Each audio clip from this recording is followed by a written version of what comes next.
Hey, what's up, everybody? You're on the Green Room podcast with Neil Griffiths, presented by our pals on the Handshake Media Network. Thanks for tuning in wherever you are listening to this podcast. It's a very exciting episode because this week I am joined for actually the second time by 5 Seconds of Summer. The guys were in the country on the back of the huge Firefight Australia concert at ANZ Stadium on Sunday in front of 75,000 people. No big deal. They did some promo this week to support the forthcoming album called Calm. It's due out on 27th of March. I sat down with Luke, Callum, and Michael.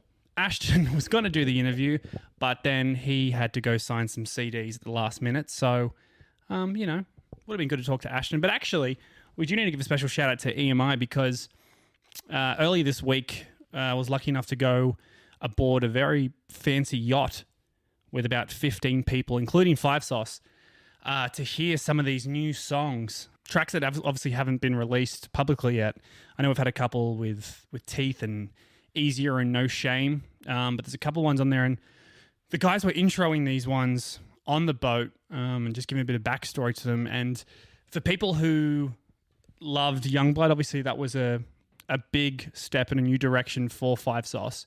If you loved Youngblood, then I can say with confidence, you will absolutely love Calm. I say in this interview, if Youngblood was like the taster for where Five Sauce are moving towards, Calm solidifies that in a very, very big way. Cool new sounds, very reminiscent. Like Ashton mentioned, some of the inspirations, like a band like America, who, if you don't know America, Horse with No Name, Ventura Highway. It's a very cool sound that these guys are going in. So on this episode, we obviously discussed the Firefight Australia concert. We talk about Calm, what the inspiration was behind it, where they're going, and also where they're at in their personal lives. Obviously, they're four guys in their mid-20s who have been famous and successful since they were 16 years old. And so there was a press release actually that came out with Luke Hemmings, the lead singer, and he talked about that this album is about young men growing up and where they're at personally, where they're at as a band. So we talk a little bit about that, the fact that they worked with Tom Morello of Rage Against the Machine and whether they fucking knew about that reunion. And yeah, it was a really, really interesting chat. So here is my interview with Five Sauce, minus Ashton. All right, well, Luke, Michael, Callum. Yes. Welcome home, guys. Thank you. Thank you very much. First off, where's Ashton? What the fuck is this? He's signing CDs right Yeah. now. Really? That's actually what he's doing. So Yeah, you can see him doing right a good through job. there. He's just getting through it. he's signing CDs. Well, you guys have been on the grind for a couple of days. We'll kick it off with Firefight Australia on Sunday. You can finally add to your resume Open for Queen, which I think is a milestone achievement, right? Yes, definitely. I mean, that lineup was incredible. Yeah. And we were blown away by where we were positioned in the lineup. Not that there was any sort of, what do you call it? Hierarchy. Hierarchy is a great word, and that's the word I was looking for. But it was really cool to play before them. It was beautiful. The sun was going down. Playing ANZ Stadium for a great cause. Is it true it was like all the dressing rooms were in Kudos Bank Arena and you guys got transported from there to the stadium? Mm-hmm. On That like is a buggy? Truth. It wasn't a buggy. It was probably just like a minivan. Yeah. Yeah, it's a minivan. Jetpacks. Yeah, well, it's pretty cool you guys come back. That's the first gig you play in front of 75,000 people. And then the next day announce a tour. You're back in November. You guys are pretty full on between now and the end of 2020, right? Yeah, so we have the next song is coming out tomorrow, I think it would be. And then we're releasing an album on March 27th. So we're kind of like, we're at go time right about now. Yeah. The album is called Calm. I actually picked that up straight away. I know a lot of people ask you what does Calm mean? I was pretty impressed by that. Did that take you guys a while to just put that together? I was like, oh, that's a fun acronym. We'll just do that. It's kind of it's an acronym. I almost said it's an acronym that's been floating around within our fan base. So it's kind of since we started. People would say it was when the keep calm thing was really big, and our fans used to say it as well. And when they figured out that our letters all spelt that, they were like, "Oh crap!" And I think that it's like a super multifaceted name. There's so many different ways that you can take it. and I won't bother going into all of them, but you know, There's several. This is a big deal for us, our fourth record, and you know, it's kind of it's like the penultimate of all of the things that we've done up until now, and it's all kind of coming into these songs that we've put on this record. Yeah. Have you been reading? You got some nice words in there, man. Multifaceted. Damn. Multifaceted. Good one, right? Yeah, yesterday I was lucky enough to come aboard this very exclusive yacht party that you guys hosted. Whose Yeah. yacht was that? Oh, it was Cal's. That was mine. Oh, nice, good. Yeah. Things are going well for you, I see. Yeah, it's got, no, Paulie invested in it. Should've got He a didn't house. realize that boats lose a lot of money. Yeah. It's depreciated massive amounts. There was like, what, 15 to 20 people on that boat. We got to hear a couple of the tracks that haven't been released yet. So I want to talk about two in particular. First of all, Wildflower. Michael, I think you introed this one, and you said straight up this song was a gamble. When you say gamble, do you mean like this is really a song that fans could love or hate? I think it's just Wildflower for us is just different. You know, it kind of doesn't really sound like anything we've done before, or kind of anything that I could even tell you that's been done before. It's just really different, and it's really unique, and it was the type of song where you go into it and it's either gonna come out being this like really unique piece of music that stands the test of time, or it's gonna be fucking shit. So luckily it was the first one and not the former. Yeah, and the other one was Red Desert. Ashton introed this one. Something really interesting he mentioned America, and they recorded Horse with No Name when they were 17. Yeah. And this song was about you guys kind of elevating the vocal game you guys bring to it. Yeah. What in particular was he referring to with that? I think we did. We've always done big harmonies, like since we started. We love like 4-part harmonies and all of that kind of thing, all of those kind of things. And I think it kind of sunk in when we did this cover. Correct me if I'm wrong. For the Queen biopic, Big Killer Queen, and we went in, and our producer is also a friend. He did the song with us actually. We did the vocals. He said we're gonna do them how Queen did it. Like we'll sing this harmony all together 8 times or whatever it is, 20 times In German. in German, and then we'll go to the next harmony. We'll do that. So it takes a long time, and it's all live together. And that's kind of where it started, and we realized it's a really cool sound for us. And it's just another way of expanding our vocal abilities and showing that like there's 4 singers and it can be like this big block harmony. We love all of Queen stuff like that. So that's kind of, I think that's where it was like, oh, we can do this, and we can do it how it was done, like kind of old school, but mix it in with kind of what we do and like in a new way. Yeah. You all seem very comfortable and excited about this project. I mean, you said that this is the most confident Five Sauce have been. Michael, you said straight, this is the best music you guys have recorded. So stoked. Yeah, I mean, like, We're if Youngblood was like the teaser for fans, is Calm like this is it now? Like you tested the waters with Youngblood, now this is what Five Sauce is and will continue to be moving forward. I think for like the present time, it's every album I always get up to it. We always finish. I'm like, shit, that's the one. That's like, this is Five Sauce until you make the next one. And it's like, oh, that's just where we were at that point in time. So I think this one's a good representation of us as a band individually and as a whole. And that's I think it sets a good tone for that. Yeah, even looking at like the last album we released, like I was so, I still am, but I was over the moon about how that sounded, all the songs in it. And now that feels outdated to us, I feel like, except for Youngblood, that's awesome.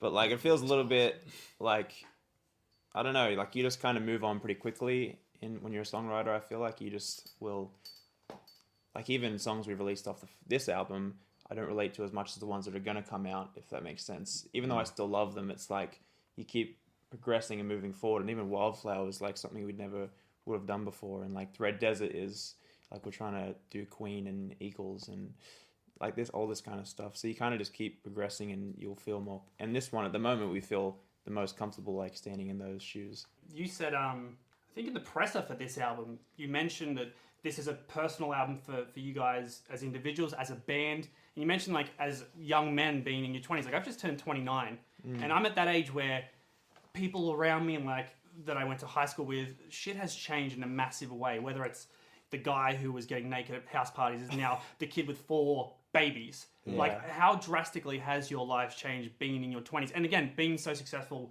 from the age of 16. Yeah. I mean, you've kind of answered half the question already. It's like from 15, 16 to 23, 25, I think is the ages we're at now. It's going to be a massive change regardless. And in our circumstances, it was pretty rapid. We had to grow up pretty quickly, and it was kind of not the usual incubation period that a 16-year-old has. So it's changed a fair bit. I feel like us being from Australia or being like friends and being like I don't know, growing up together has kept us all pretty level-headed and kind of the same. But yeah, I mean, stuff's changed. We live in America now. Like, we do this crazy band thing. We play shows around the world. It's like it's a different life, of course, but it's still, I don't know, we still kind of keep our heads on straight, I feel like. Two-part question here. You guys work with Tom Morello. One, Yes. what was that like? Two, how long have you known about the Rage Reunion? Be honest. You fucking knew, didn't you? I didn't fucking know anything. Really? No, we didn't. No. The main producer of the album, Andrew Watt, is like, for some reason, is such good friends with all these old rockers. He just resonates with them in a way. I mean, he's best friends with Ozzy Osbourne now. Yeah, Chad Smith is always at the house. Yeah, he's best friends with Chad Smith as well. Sure. There's like a 50-year age gap between him and Ozzy. Anyway, he asked Tom if he wanted to play on it, and then Tom brought over his pedal board, and he was like, yeah. And then there's another song that The Edge is on. He's playing on it as well. Mm-hmm. And they just do it because they love playing and they love music, and hopefully they love the band. Yeah. I didn't know about Rage Against the Machine coming Yeah, back. we didn't know about that. Did you know? Did he tell you? Michael fucking I had my inside sources. Let me put it at that. Did you know about the My Cam reunion? I have my inside sources. Let me put it at that. Michael did. He did. Yeah. He cannot comment for I legal know reasons. all. I know. All reunions. I know all reunion. Is information. Tom coming back to Blink? That I do not know, and I wish I did know. I saw you guys do an interview with Zane Lowe recently. And Callum, you said something that I thought was really fucking admirable, which is that you want to go back to school at some point. Do you have a timeline on that, or is it something you were just sitting on? I don't have a specific timeline, but I would like to at some point this year. I think it'd be good to, just because we left so young, and I feel like I still there's like a unfinished business there for me personally. So hopefully, if I ever get time, I will go back. But my mom she's 64, and she went back to school 4 years ago. Yeah. So that's kind of like. So you got time. I got time. You would have to do like an online course, surely. Yeah, I would. Yeah. Yeah. Do you know what you want to do? You don't just roll up to the high school again? Yeah, I'll go back. In the trench coat? No? I'd probably do English again. You could be an electrician. I could be an electrician. Yeah. Yeah. Got a taste. Carpenter. That's good. And then obviously you guys will be back in November for a Almost bunch of ready for outdoor everybody. shows, which is awesome. Yeah. You're playing the Forecourt in Sydney, Yes. which I know the concert hall's closed, but if you can't play the Opera House, playing adjacent to the Opera House is where you want to be. That's a fucking killer show. It honestly looks like so fucking cool there. Yeah, it does look cool. Hey? Yeah, we're stoked for that one. Yeah. That was a good Google search. Searched it up. Opera House, Forecourt. Oh, you guys can make that call as far as like we want to play here? Yeah. It's super cool. We can choose venues. Oh, within reason. Yeah. We're gonna play ANZ. Did that already, so whatever. We get to choose what venues we want to play. Like, instead of playing the same venue again, we can go and play like a dream venue, like the Forecourt. Yeah. It's awesome. All right, before we go, I did want to ask, with Calm coming out next month and talking about where you guys are at in your lives, what's your relationship like with your fans now? I mean, like, you obviously have a personal relationship with them.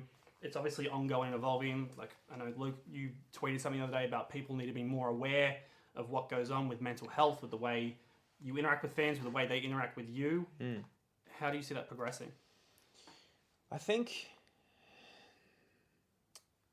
like we're our fans when we first came out with the same age as us, and they've kind of grown up with us. So on a musical level, our tastes kind of grew up together. But like on a personal level, it's so much more chill for us now like it's just like peers, and we talk to them, you know, on the streets. People come up and like, I love this song, or I love what you do, whatever. And it's like, oh, cool, and it's not as intense. But that was kind of just, that was with everything else going on as well. Like I feel like sometimes everyone kind of knows it, but I felt I just had to say something like the actions you have,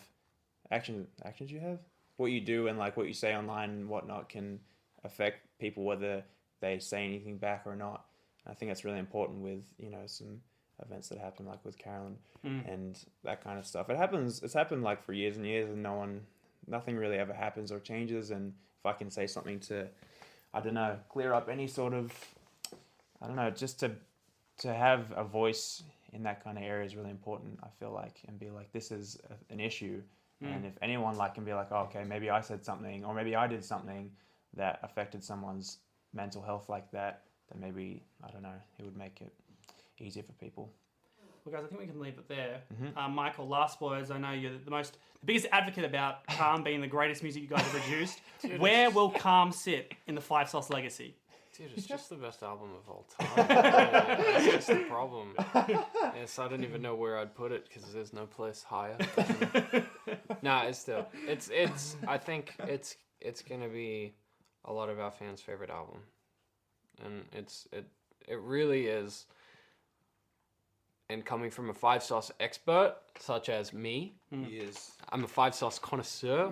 I would say it's like fine wine, baby. le dope. Yeah. I think I'm going to leave it there. That's perfect. Le dope. Le dope. Five Sauce, thank you so much for coming by. Maybe I should go back to school. We'll talk soon. We'll see you in November. Thanks for having us. Thanks, guys. Boom. That's the episode. Thank you so much for listening to the Green Room podcast. Again, the album is called Calm. It's out 27th of March. And for Australian fans, Five Sauce will be back in Australia to kick off a huge headline tour in November. They're starting in the Gold Coast, moving on to Brisbane, Perth, Newcastle, Melbourne, and Sydney. Check out themusic.com.au on the gig guide for all the tickets and details. And if you like what you heard, check out the Handshake Media Network on themusic.com.au to hear some of the other shows, including Matter of Faction and That Sucks. We'll see you all next week.